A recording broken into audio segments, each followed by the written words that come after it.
Hi friends, welcome back to Shari Praveen vlogs. ഇന്നത്തെ വീഡിയോയിലേക്ക് എല്ലാവർക്കും സ്വാഗതം. ഇന്ന് എൻ്റെ ഒരു ഈവനിങ് റൊട്ടീനാണ് ഞാൻ നിങ്ങളുമായിട്ട് ഷെയർ ചെയ്യുന്നത്. നമുക്ക് വീഡിയോയിലേക്ക് പോയല്ലോ. ആദ്യം തന്നെ ചായ എടുക്കാനുള്ള പരിപാടിയാണ്. അത് തന്നെ ചായയ്ക്ക് ആവശ്യമായിട്ടുള്ള പാലക്ക എടുത്ത് അടുപ്പ് കത്തിച്ച് വെച്ചിട്ടുണ്ട്. അതുപോലെ തന്നെ വൈകുന്നേരം ചപ്പാത്തിയും തക്കാളിക്കറിയും ഉണ്ടാക്കാനാണ് പ്ലാൻ. കറിക്ക് ആവശ്യമായിട്ടുള്ള സവാളയും പച്ചമുളകും ഇഞ്ചി വെളുത്തുള്ളി ഇതെല്ലാം ഞാൻ കട്ട് ചെയ്ത് വെച്ചിട്ടുണ്ട്. അങ്ങനെ അത് ഞാൻ എടുത്ത് അടുത്ത അടുപ്പ് കത്തിച്ച് അത് അടുപ്പിലാക്കിയിട്ടുണ്ട്. ഇതുപോലെ നന്നായിട്ട് അതൊന്ന് വഴറ്റി കൊടുത്തിട്ടുണ്ട്. കുറച്ച് മുളക് പൊടിയും മഞ്ഞൾപ്പൊടിയും കൂടി ഇട്ടിട്ട് നന്നായിട്ടൊന്ന് വഴറ്റാനായിട്ട് തക്കാളിയൊക്കെ നന്നായിട്ടൊന്ന് വഴണ്ടി വരണം. അത് അടുപ്പ് വെച്ചിട്ടുണ്ട്. അതുപോലെ തന്നെ നമ്മൾ പൊടിയൊക്കെ എടുത്ത് മാവ് കുഴയ്ക്കണം. ചപ്പാത്തിക്കുള്ള മാവ് തയ്യാറാക്കണം. അങ്ങനെ ഞാൻ ആവശ്യത്തിനുള്ള ഉപ്പും ചെറിയ ചൂടുവെള്ളം ഒഴിച്ചിട്ടാണ് കുഴയ്ക്കുന്നത്. അങ്ങനെ മാവ് നന്നായിട്ട് കുഴച്ചെടുത്തിട്ടുണ്ട്. അതിൻ്റെ അപ്പം തന്നെ നമ്മുടെ തക്കാളിക്കറി ഒരു സൈഡിൽ സെറ്റാവുന്നു. അപ്പുറത്തെ ഇതിൽ നമ്മൾ ചായക്കും വെച്ചിട്ടുണ്ട്. അതുപോലെ തന്നെ അടുത്ത അടുപ്പ് കത്തിച്ചതിന് ശേഷം നമ്മൾ അതിലേക്ക് ഒരു പാത്രത്തിൽ കുറച്ച് വെള്ളം തിളപ്പിക്കാൻ വെച്ചിട്ടുണ്ട്. അതിനുള്ള വെള്ളം കൂടെ വെച്ചിട്ടുണ്ട്. അങ്ങനെ നമ്മുടെ പാലക്ക തിളച്ച് വന്നിട്ടുണ്ട്. ഈ സമയത്ത് നമ്മൾ തേയില ഇട്ട് കൊടുക്കാം. നമ്മൾ തേയിലയെല്ലാം അങ്ങോട്ട് പാലിലേക്ക് ആഡ് ചെയ്ത് കൊടുക്കുകയാണ്. അങ്ങനെ ചായ അവിടെ കിടന്ന് നന്നായിട്ടൊന്ന് തേയിലയുടെ കടുപ്പമൊക്കെ ഒന്ന് ഇറങ്ങട്ടെ.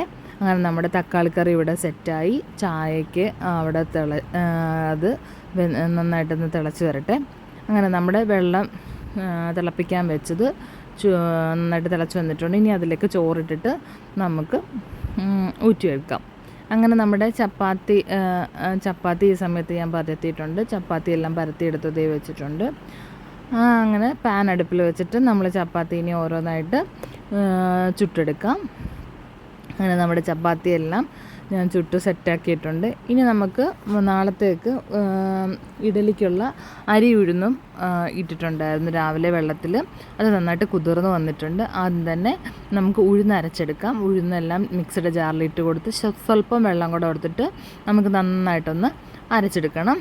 അങ്ങനെ നമ്മൾ മിക്സിയുടെ ജാറിൽ ഉഴുന്നും വെള്ളമൊക്കെ ഒഴിച്ചിട്ട് അത് നന്നായിട്ടൊന്ന് അരച്ചെടുക്കുകയാണ്.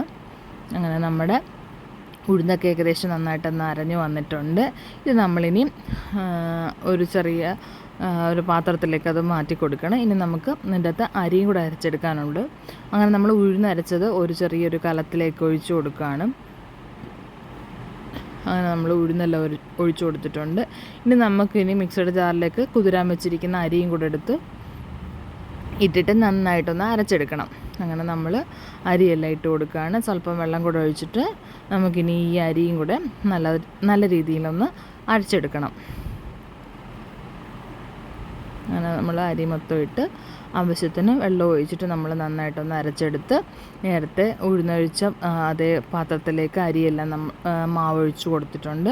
ഇനി നമുക്ക് ഒരു തവി ചോറും കൂടെ അരച്ച് ചേർക്കണം.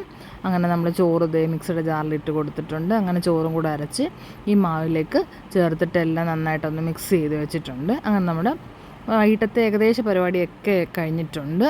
ഇനി നമുക്ക് പ്രത്യേകിച്ച് പരിപാടിയൊന്നുമില്ല, എല്ലാം കഴിഞ്ഞു. ചായ സെറ്റായിട്ടുണ്ട്. നല്ല അടിപൊളി ചായ. അതുപോലെ തന്നെ നമ്മൾ ചപ്പാത്തിയൊക്കെ നല്ലതായിട്ട് ചുട്ട് കാസ്ട്രോളിലെല്ലാം വെച്ചിട്ടുണ്ട്. അങ്ങനെ നല്ല അടിപൊളി ചപ്പാത്തി സെറ്റായിട്ടുണ്ട്. ഇനി ചപ്പാത്തിയുടെ കൂടെ കഴിക്കാനുള്ള നമ്മുടെ തക്കാളിക്കറിയും സെറ്റായിട്ടുണ്ട്. അങ്ങനെ നമ്മുടെ കഞ്ഞി സെറ്റായി. അതുപോലെ തന്നെ മാവെല്ലാം അരച്ച് സെറ്റായി. അങ്ങനെ നമ്മുടെ എല്ലാ പരിപാടിയും കഴിഞ്ഞു. അപ്പോൾ ഇന്ന് ഇത്രയേ ഉള്ളൂ വീഡിയോ. ഈ വീഡിയോ ഇഷ്ടമായെങ്കിൽ like, share, subscribe. Thanks for watching.